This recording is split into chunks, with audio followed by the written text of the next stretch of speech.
اللہ اللہ اللہ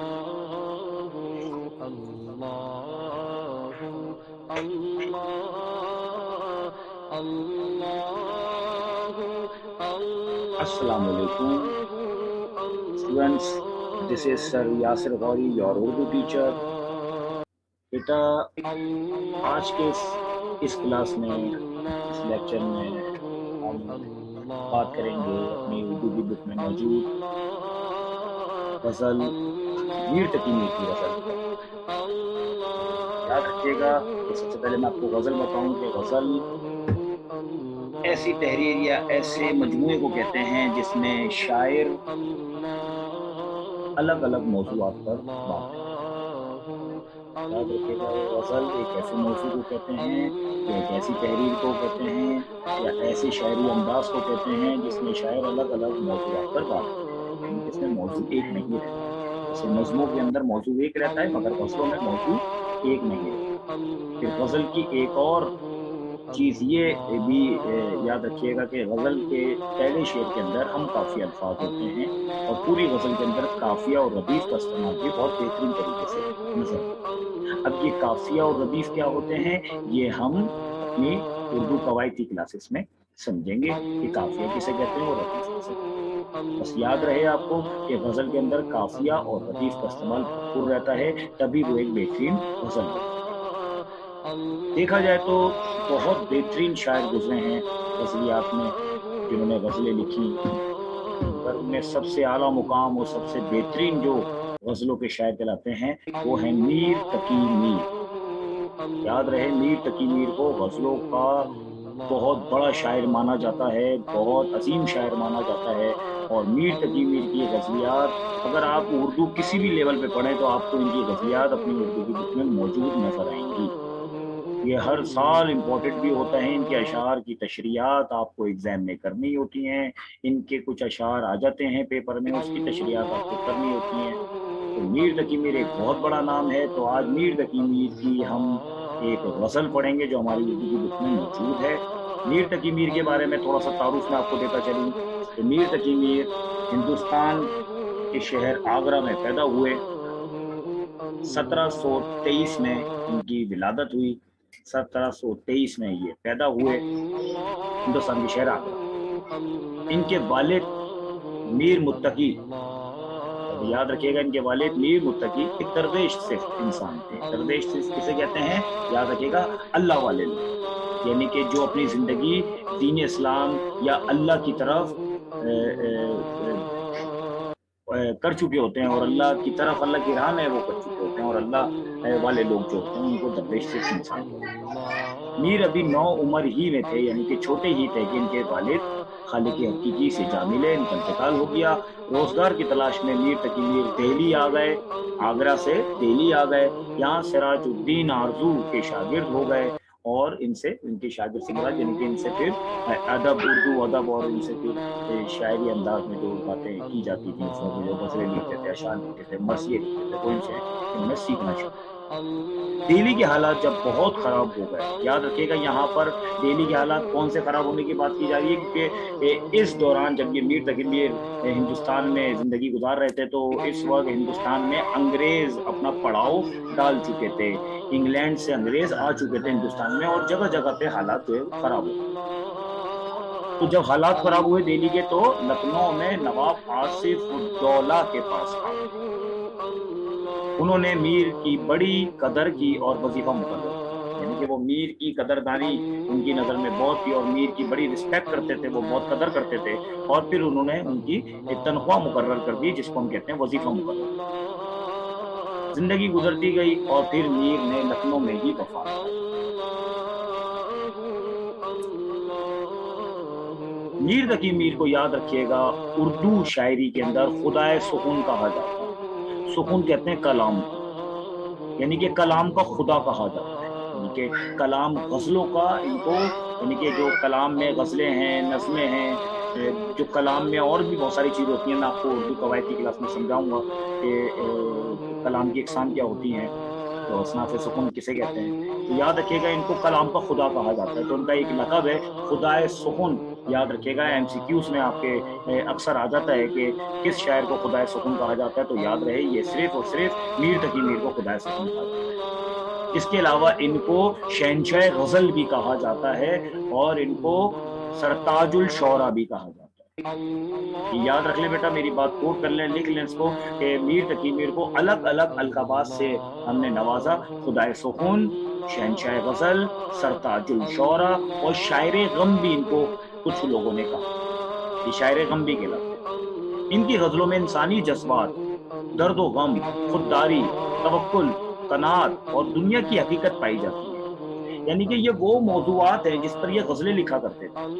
انسانی جذبات آپ کو پتہ ہے کیسے ہوتے ہیں؟ خوشی کے جذبات ہوتے ہیں، غم کے جذبات ہوتے ہیں، دکھ کے جذبات ہوتے ہیں، غصے کے جذبات ہوتے ہیں، محبت کے جذبات ہوتے ہیں۔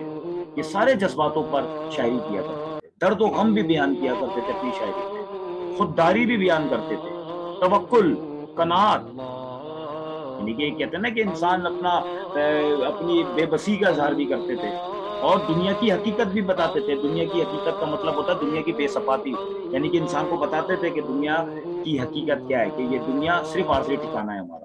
اپنی کئی غزلوں میں انہوں نے اس چیز کا اظہار کیا۔ زبان ان کی بہت صاف اور سادہ ہوتی تھی۔ ان کے علمی سرمایہ میں، یعنی کہ جنہوں نے پوری زندگی میں جو چیزیں لکھی، ان کے جو مخصوصاً ان کے کہتے ہیں نا کہ ان کے سرمایہ میں جو چیزیں موجود ہیں جو انہوں نے لکھا، 6 دیوان انہوں نے لکھے۔ یاد رکھیے گا، غزلوں کے مجموعے کو ہم دیوان کہتے ہیں، تو اس طرح کے 6 دیوان انہوں نے لکھے۔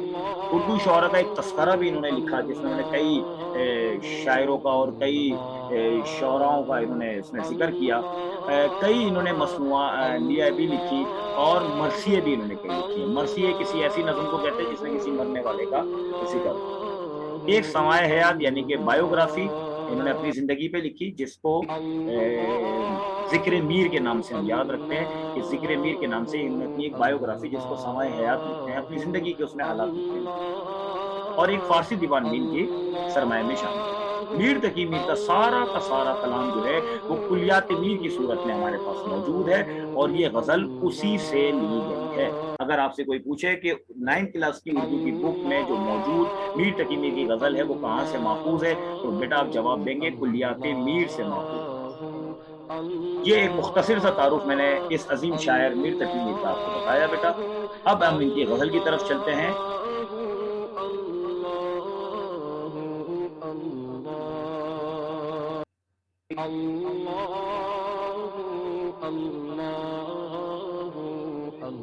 جی بیٹا، اب ہم اپنی غزل کی طرف آتے ہیں۔ غزل کا پہلا شعر یاد رکھیے گا، کسی بھی غزل، میر تقی میر کی بات نہیں کر رہا، کسی بھی غزل کا پہلا جو سٹارٹنگ کا شروعات کا جو شعر ہوتا ہے وہ مطلع کہلاتا ہے۔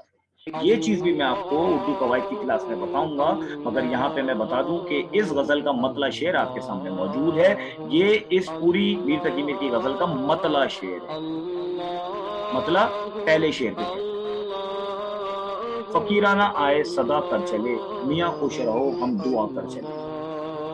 یہاں شاعر کا انداز آپ دیکھیں، نوٹ کیجئے کہ اس میں یہاں پہ فقیرانہ جنہوں نے کہا ہے، یہ انہوں نے فقیروں جیسی حالت کا ذکر کیا ہے، جس کو ہم کہتے ہیں فقیروں جیسی جب حالت ہوتی ہے تو اس کو کہتے ہیں فقیرانہ۔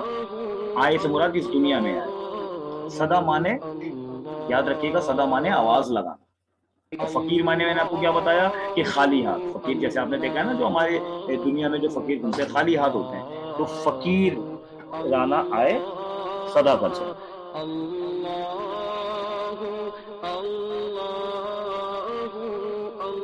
میاں خوش رہو ہم دعا کر چلے۔ اب آپ کو میں اس میں کوئی مشکل الفاظ نہیں ہے، میاں خوش رہو ہم دعا کر چلے۔ اب میں آپ کو اس کی تشریح بتاتا ہوں کہ یہاں پہ شاعر بتا رہے ہیں کہ ہم، یعنی کہ اپنی بات کر رہے ہیں کہ میر تقی میر یہ اس دنیا میں فقیروں کی طرح آئے، اور ہم جو زندگی گزارتے ہیں یہ بالکل فقیروں کی طرح گزارتے ہیں۔ یاد رہے کہ ہم خالی ہاتھ آئے ہیں اس دنیا میں، اور خالی ہاتھ ہی اس دنیا کو چھوڑ کے ہم چلے جائیں گے۔ تو شاعر اسی چیز کا تذکرہ کر رہے ہیں کہ ہم اس دنیا میں خالی ہاتھ آتے ہیں اور خالی ہاتھ ہی اس دنیا سے چلے جاتے ہیں، اور یہ یاد رکھیے گا پوری زندگی جو چیزیں کماتے ہیں، پوری زندگی جو جن چیزوں کے پیچھے ہم بھاگتے ہیں، وہ سارا کا سارا دنیاوی سامان ہمارا یہی رہ جاتا ہے۔ انسان کو اپنی حیثیت نہیں بھولنی چاہیے، اور اپنے اس کام کو بھی بھولنا چاہیے، نہیں بھولنا چاہیے جس کام کے لیے وہ پیدا کیا گیا ہے۔ مگر افسوس کچھ لوگ یہ چیز بھول کر پتہ نہیں کس طرف چل پڑتے ہیں کہ وہ زندگی کی حقیقت کو بھول جاتے ہیں۔ مگر یہاں پہ شاعر زندگی کی اصل حقیقت کو آپ کے سامنے شعر کی صورت میں بیان کر رہے ہیں کہ فقیرانہ آئے صدا کر چلے، کہ ہم فقیروں کی طرح آتے ہیں اور آوازیں لگاتے ہیں، اور پھر اگلے مصرے میں کہتے ہیں میاں خوش رہو ہم دعا کر چلے، کہ میر تقی میر ایک ایسا شخص ہے جس نے پوری زندگی فقیروں کی طرح گزاری، اس نے کوئی ایسی بات نہیں کی جو توہین یا اللہ تعالیٰ کے خلاف ہو، اس نے بالکل بہترین طریقے سے زندگی گزاری، اس نے کوشش کی کہ دنیا میں کسی کا دل نہ دکھائے، اس نے کوشش کی کہ دنیا میں اللہ کی بات کرے، اس نے کوشش کی کہ لوگوں کی اصلاح کرے، اور آخر میں کیا بتاتے ہیں کہ میاں خوش رہو ہم دعا کر چلے، جیسے ایک فقیر کسی شخص کے دروازے پر آتا ہے، چاہے اس کو اس دروازے سے کچھ ملے یا نہ ملے، مگر فقیر تو وہی ہے جو ملنے پر بھی دعا دیتا ہے اور نہ ملنے پر بھی دعا دے کر چلا جاتا ہے۔ تو یہاں پہ میر تقی میر کہتے ہیں کہ اس دنیا میں آیا، مجھے کسی نے دکھ بھی دیا، مجھے کسی نے سکھ بھی دیا، مگر میں تو وہ انسان ہوں کہ اب اس دنیا سے میں جا رہا ہوں، مگر میں وہ انسان ہوں جو اس دنیا سے خوش رہنے کی دعا دے کر جا رہا ہوں، کہ میاں آپ خوش رہو ہم دعا یہ دے کر آپ کو جا رہے ہیں۔ تو یہ میر تقی میر کا پہلا شعر ہے جس میں انہوں نے دنیا کی حقیقت اور اپنا انداز بتایا کہ میں نے کس انداز کے ساتھ زندگی گزاری، کہ مجھے دکھ دینے والے یا مجھے سکھ دینے والے میں تو سب کے لیے دعا کر کے اس دنیا سے اب چل پڑا۔ اگلا شعر یہاں پر شاعر جو ہیں ان کا انداز دیکھیں، میں نے بتایا نا آپ کو کہ غزل کے اندر شاعر کا انداز مختلف ہے۔ تو پہلا جو ہے وہ جو شعر تھا ہمارا فقیرانہ ہے صدا کر چلے میاں خوش رہو دعا کر چلے، اس میں دنیا کی بے ثباتی کا ذکر کر رہا ہے کہ دنیا کا عارضی ٹھکانا ہے، ہم نے آنا ہے اور چلے جانا ہے۔ مگر جو دوسرا شعر ہے یہاں پہ عشق مجازی کا ذکر کر رہے ہیں۔ یاد رکھیے گا بیٹا، عشق مجازی کا مطلب ہوتا ہے دنیاوی عشق، کسی بھی شخص سے یا کسی بھی چیز سے عشق کرنے کو ہم دنیاوی عشق کہتے ہیں، عشق مجازی کہتے ہیں، اور عشق حقیقی کہلاتا ہے رب سے عشق۔ عشق دو قسم کے ہوتے ہیں، یاد رکھیے گا، ایک ہوتا ہے عشق مجازی اور ایک ہوتا ہے عشق حقیقی۔ تو اللہ تعالیٰ سے عشق کرنے کو کہتے ہیں عشق حقیقی، اور جو دنیاوی عشق ہوتا ہے جو کسی بندے سے ہوتا ہے، ماں سے بھی ہو جاتا ہے، محبوب سے بھی ہوتا ہے، باپ سے بھی ہوتا ہے، دنیا سے بھی ہوتا ہے، اپنے شعبے سے بھی ہوتا ہے، اپنے کام سے بھی ہوتا ہے، تو یہ سارے عشق کو کہتے ہیں عشق مجازی۔ تو دوسرا شعر جو ہے یہ عشق مجازی سے تعلق رکھتا ہے، اور پہلا جو شعر ہے یہ عشق حقیقی سے تعلق رکھتا ہے۔ تو یہ بات آپ ذہن نشین کریں۔ تو اب دوسرے شعر میں شاعر کہتے ہیں جو تجھ بن نہ جینے کو کہتے تھے ہم، سو اس عہد کو اب وفا کر چلے۔ بیٹا سب سے پہلے مشکل الفاظ کے معنی دیکھ لیتے ہیں۔ یہاں پر جو تجھ بن یعنی تجھ بن مطلب تیرے بنا، بن مانے بنا، نہ جینے کو کہتے تھے ہم، سو اس عہد، عہد کا مطلب ہوتا ہے وعدہ۔ عہد کے ایک اور معنی ہوتے ہیں، عہد کا مطلب زمانہ بھی ہوتا ہے، مگر یہاں پہ عہد سے مراد وعدہ ہے۔ وفا، وفا مانے ہوتا ہے نبھانا یا کرنا یا نبھانا۔ تشریح کرتے ہیں اس کی۔ یہاں پہ شاعر اپنے عشق کا ذکر کر رہے ہیں، اپنے محبوب سے مخاطب ہیں، اپنے محبوب سے مخاطب ہو کر اپنے عشق کا ذکر کرتے ہیں، کیونکہ یہ شعر عشق مجازی سے تعلق رکھتا ہے۔ تو کہتے ہیں کہ جو تجھ بن نہ جینے کو کہتے تھے ہم، یہاں پہ شاعر اپنے محبوب سے مخاطب ہے کہ ہم نے تجھ سے وعدہ کیا تھا کہ ہم تیرے بنا نہیں جی سکیں گے، ہم تیرے بنا مر جائیں گے، تو آج ہمیں تو نہیں ملا، تو اب ہم اپنے اس کیے ہوئے وعدے کو نبھانے جائیں، یعنی کہ اب مرنے کی طرف جائیں۔ بڑا سمپل شعر ہے، دوبارہ سے میں آپ کو بتاتا ہوں کہ یہاں پہ شاعر نے اپنے محبوب سے یہ بات کہی کہ ہم نے تجھ سے وعدہ کیا کہ ہم تجھ بن نہ جی سکیں گے یا تجھ بن ہم نہ جی پائیں گے، تو اب چونکہ تو ہمیں نہیں ملا، تو اب ہم اپنے اس کیے ہوئے وعدے کو نبھا رہے ہیں، وفا کر رہے ہیں، اور اب ہم مرنے کی طرف جا رہے ہیں۔ اگلے شعر میں شاعر کہتے ہیں دکھائی دیے یوں کہ بے خود کیا ہمیں آپ سے بھی جدا کر چلے۔ یہ بھی عشق مجازی سے تعلق رکھتا ہے شعر، کہ شاعر کہتا ہے کہ میں تو محبت میں اس قدر ڈوب گیا، میں تو محبت میں اس قدر کھو گیا کہ میں نے اپنی شخصیت کو ہی ختم کر ڈالا۔ بے خود کا مطلب ہوتا ہے کہ اپنا ہوش کھو دینا، یعنی کہ ایک انسان کسی بھی چیز میں جنونی حد تک اگر چلا جائے اور اپنا ہوش کھو بیٹھے تو اسے کہتے ہیں بے خودی کی حالت۔ تو یہاں پہ شاعر فرما رہے ہیں کہ ہم نے محبت میں یہ دکھایا دنیا کو، یا محبت میں ہم اس طرح سے دکھے کہ ہم نے بے خود کر لیا اپنے آپ کو، کھو گئے ہم نے اپنی شخصیت کو ہی مٹا ڈالا۔ ہمیں آپ سے بھی جدا کر چلے، کہ آج ہم دنیا سے جدا ہو گئے، ہر چیز سے جدا ہو گئے تیری محبت کے بعد۔ شاعر اپنے محبوب سے ذکر کر رہا ہے کہ ہم نے عشق کے خاطر اپنے وجود کو ہی مٹا ڈالا، اپنے آپ کو ہی مٹا ڈالا، اپنی زندگی میں کسی چیز کو نہیں دیکھا صرف اپنی محبت کے لیے، مگر آج ہم نے اپنے آپ کو جدا کر لیا ہر چیز سے۔ یعنی کہ دیکھا جائے تو اس میں محبت کرنے کا نقصان بتا رہے ہیں شاعر، اور بتا رہے ہیں کہ یہ کہیں کا نہیں چھوڑتی، یہ انسان کو ختم کر دیتی ہے۔ یاد رکھیے گا جب عشق مجازی کا ذکر ہوتا ہے تو شاید اس نے عشق کے کبھی کبھار نقصانات بھی بتا دیتے ہیں تاکہ اس سے اصلاح کی جا سکے۔ اگلے شعر میں شاعر کہتے ہیں جبین سجدہ کرتے ہی کرتے گئی حق بندگی ہم ادا کرتے گئے۔ اب یہاں پہ شاعر پھر دوبارہ سے عشق حقیقی کی طرف آتے ہیں اور یہاں پہ اللہ تعالیٰ کا ذکر کرتے ہیں یا اللہ تعالیٰ کی بندگی کا ذکر کرتے ہیں۔ جبین معنی یاد رکھیے گا پیشانی کو کہتے ہیں، جبین کسے کہتے ہیں؟ پیشانی کو، جس کو عموماً ہم کہتے ہیں ماتھا۔ سجدہ سجدہ کرنے کو کہتے ہیں۔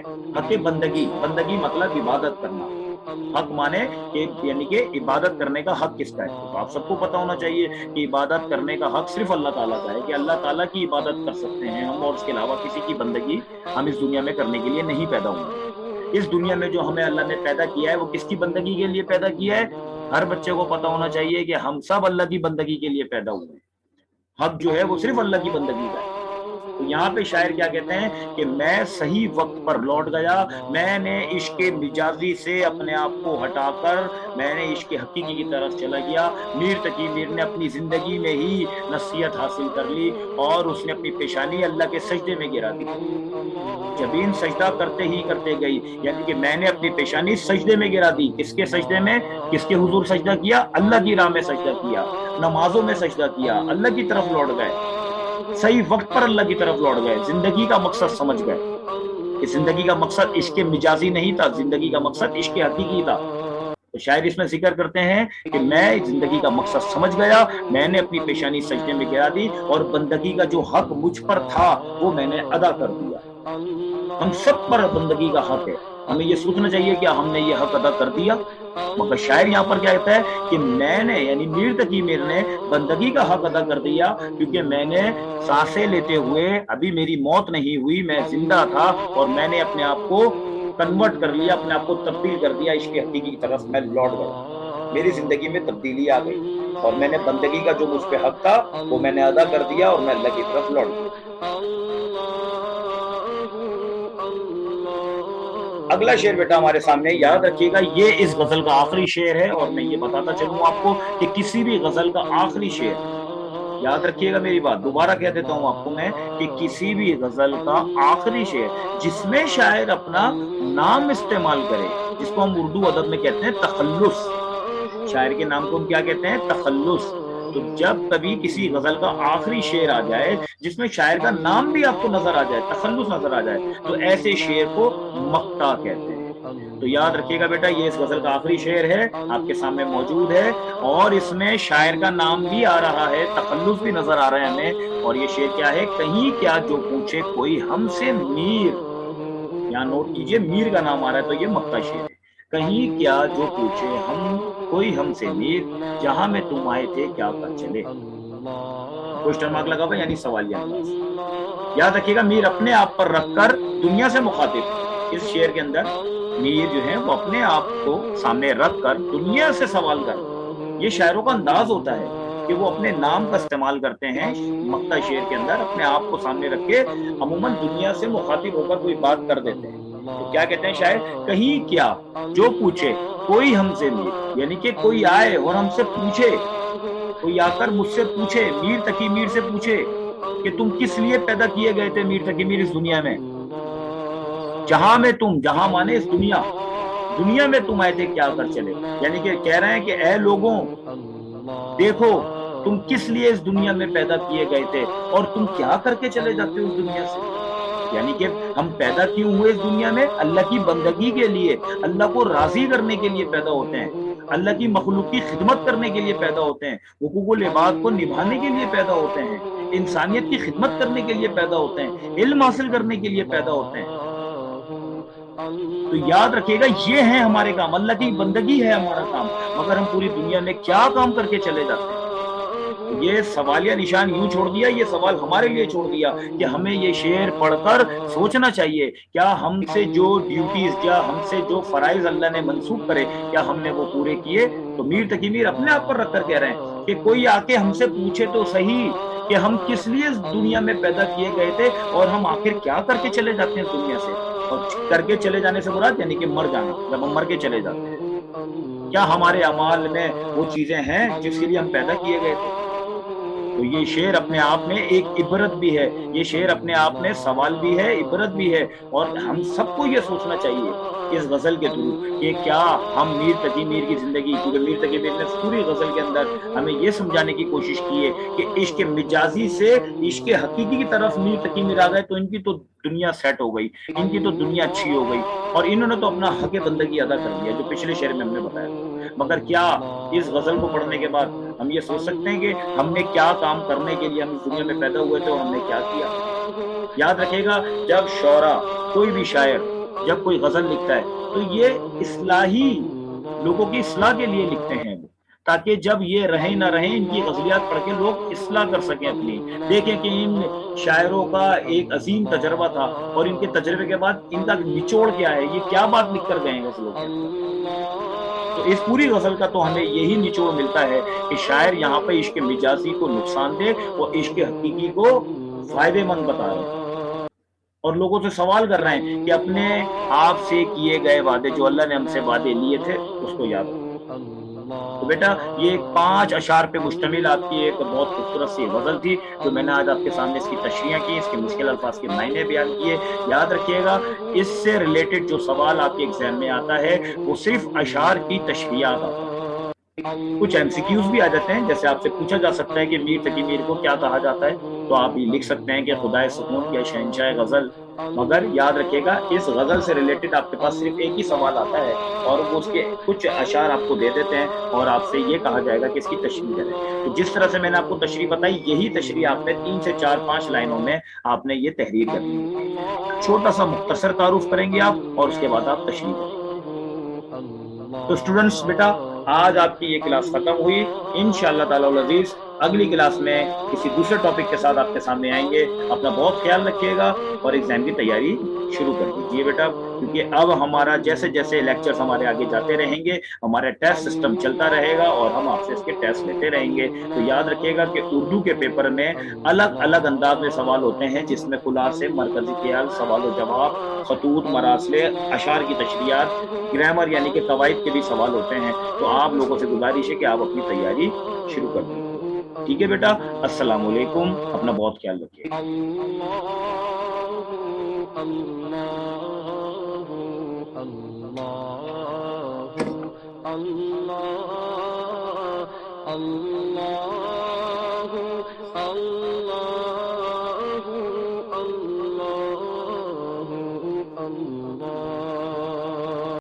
اللہ